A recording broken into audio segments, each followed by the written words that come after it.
What's up guys, welcome back. It is me, Ralston, your certified strength and conditioning specialist. So the question is, how much protein do I need in order for me to increase muscle and lose fat?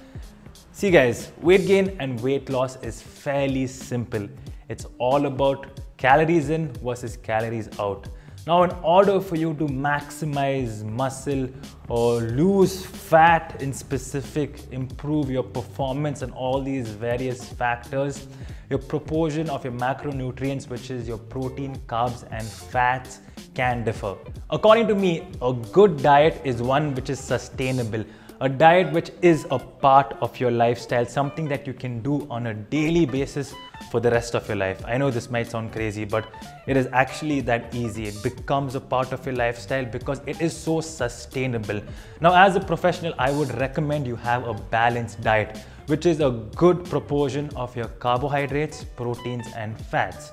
50% carbs, 30% protein, and 20% fats. Now, the question is, how much protein do I consume? Anywhere between 0.8 grams to 2 grams of protein per kg body weight on a daily basis is what you should be consuming. Now, for an extreme athlete, it can be much higher. It all depends on your goals and your demands, what your sport requires and what you need to do in order to achieve those goals. Some of you may say, oh my God, Ral, dude, consuming 2 grams of protein per kg body weight on a daily basis is way too much. I can damage my kidneys. Studies have been conducted on athletes and have shown that consuming even 2.8 grams of protein per kg body weight on a daily basis did not impair any measures in renal function whatsoever. What that basically means is even at that much amount of protein, there was no kidney damage. So you're good to go. Don't worry. Remember, excess protein either comes out through your urine or it can be stored in your body as fat. But don't worry, if you're at a deficit, you should be completely fine. And most likely the excess protein will be converted into carbohydrates through a process known as gluconeogenesis. Well, on a low calorie diet, or if you're eating on a deficit for that matter, having extra protein does come in handy because you feel satiated, which means you don't feel hungry throughout the day, which is super beneficial. Secondly, it is thermogenic, which means it will help you in that fat loss process. And finally, it does improve to an extent your muscle protein synthesis. So having extra protein is not that bad after all.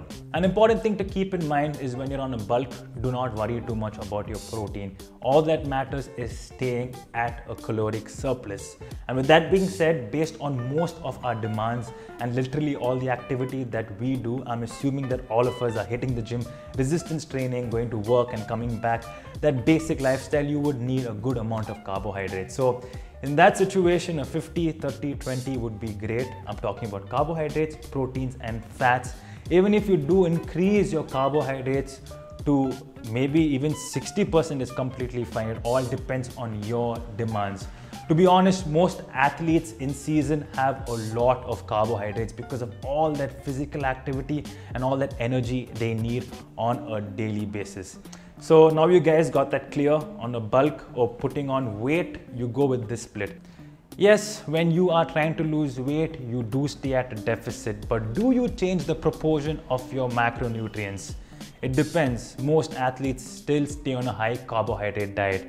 That's because of their demands. They are super physically active, they need a lot of energy, and that is why they stay on a high carbohydrate diet. For people like you and I, we slowly work our way up to reducing the carbohydrates ever so slightly and then increasing the protein. In fact, studies have shown that a group of people dieting below 2000 calories increase their protein by 1% for every 100 calories that they drop, have shown to increase muscle protein synthesis.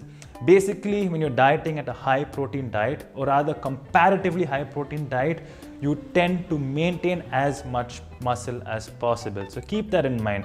I'm not saying the minute you cut, you jump and increase your protein. You make the change and you slowly work your way up to it. As I have mentioned before, eating high protein is not a bad thing, okay, as long as you stay anywhere between 0.8 or let's just say 2 grams of protein. How much protein do you need per meal? Definitely I will make a separate video on this, but nice and short, roughly 25 grams to 45 grams of protein per serving. A complete protein, leucine rich protein. You should have at least 4 grams of leucine in your serving of protein. Coming from a natural source, it should be 25 to 45 grams. And a good example would be 25 grams your whey protein, and 45 grams is roughly 150 to 200 grams of chicken breast. That is what you need to maximize protein absorption per meal. And if you have extra protein, like I said, there's not a problem, but just don't have so much so that you're getting 500 grams of protein a day. That's absolutely useless and quite ridiculous to me. With that being said, thank you guys for watching, and I will see you again in the next video. I'm glad to be back. It has been, I think, about a week and a half since I posted my video, but now I'll see you guys very, very soon. Make sure you like, share, and subscribe.